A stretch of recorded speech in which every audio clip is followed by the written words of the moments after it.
حبيب الله।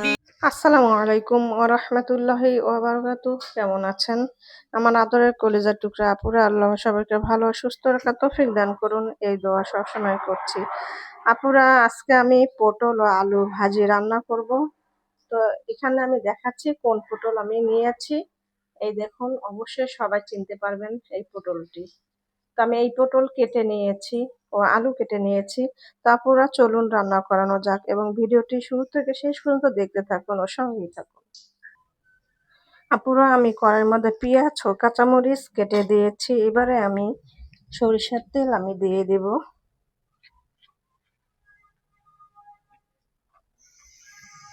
দিয়ে দিচ্ছি সরিষার তেল।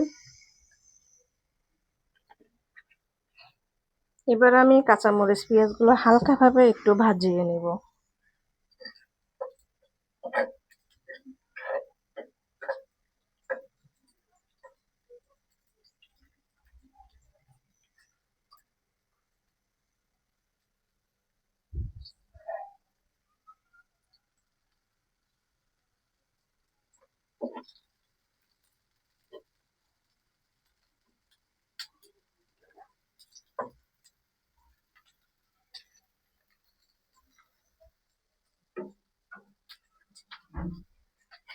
তারপরে আমি দিয়ে দিচ্ছি একটু আদা রসুন বাটা, 4 চামচের 1 চামচ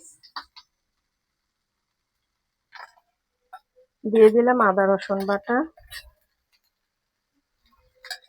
এবারে আমি একটু আবারও হালকা করে ভেজে নেব।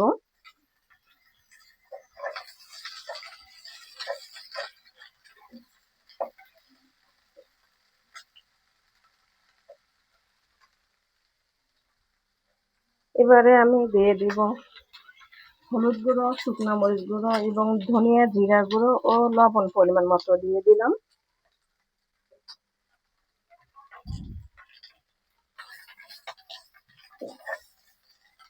তারপরে আমি রান্নাটা করব পানি ছাড়া, কোনো এক ফোঁটাও আমি পানি দিব না। দেখুন, ভালো করে মশলাগুলো আমি তেলের মধ্যে কষিয়ে নিচ্ছি। মশলা কষানো হয়ে গেল, এবার আমি পটল ও আলু কাটাগুলো দিয়ে দিচ্ছি।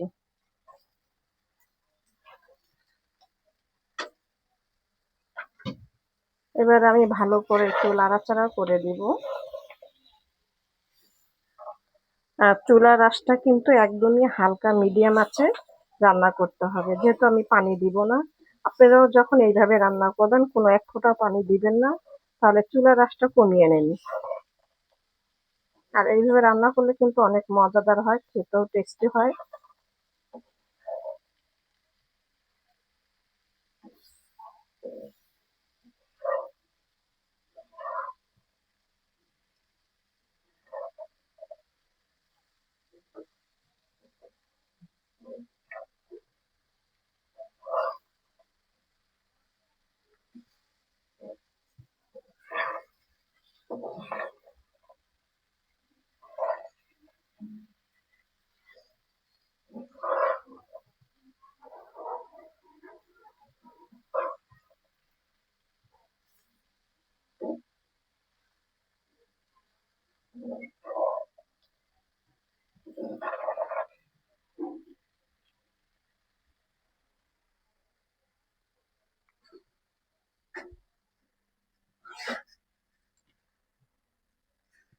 তবে এবারে আমি ঢেকে দিব।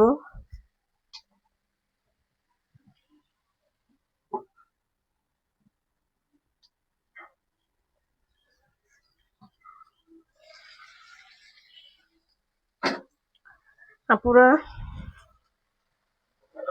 দেখুন, পটল আলু আমি রান্না করতেছি, তারপরেও আমি পানি তো এক ফোঁটাও দেইনি। আপনারা তো অবশ্যই ভিডিওতে দেখেছেন, পানি কিন্তু বের হয়েছে, একটু হলেও পানি রান্নাতে বের হয়েছে।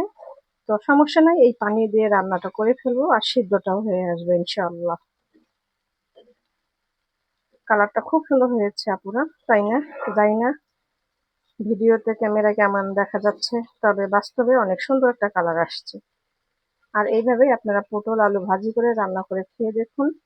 একটু রান্নাটা মাখানো মাখানো করবেন, তাহলে অনেক মজাদার হবে। রুটি অথবা পরোটা বা ভাত দিয়েও খেতে পারবেন। তো আমি আবারও ঢেকে দিচ্ছি।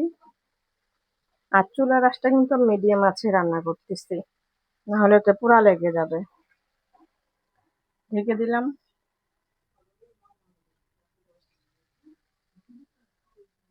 আপুরা দেখুন, পানি যে একটু বের হয়েছিল সব পানি একদম শুকিয়ে গেছে, শুকিয়ে যেয়ে তেল উঠে আসছে। তেল যখন উঠে আসছে এখন বুঝতে হবে তরকারিটা হওয়ার পথেই আসছে, মানে হয়ে যাচ্ছে। তবে এখনো হয়নি, আর একটু সিদ্ধ হতে হবে। সিদ্ধ হলে আমি নামিয়ে নেব।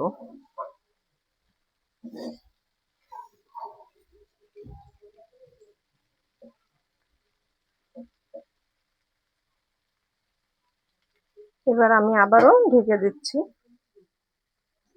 আর আমি বারবারই বলে দিচ্ছি, চুলার আঁচটা যখন আপনারা পানি ছাড়া রান্না করবেন একদম মিডিয়াম আঁচেই রান্না করবেন, যেন পোড়া না লেগে যায়, এবং ওই দিকে একটু খেয়াল করতে হবে।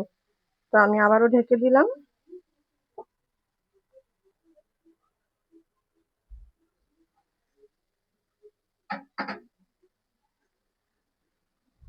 পুরা পটল আলু রান্নাটা হয়ে গেছে। দেখুন খুব মাশাআল্লাহ একটা কালার আসছে। আর আমি নামিয়ে নিব এবারে রান্নাগুলো।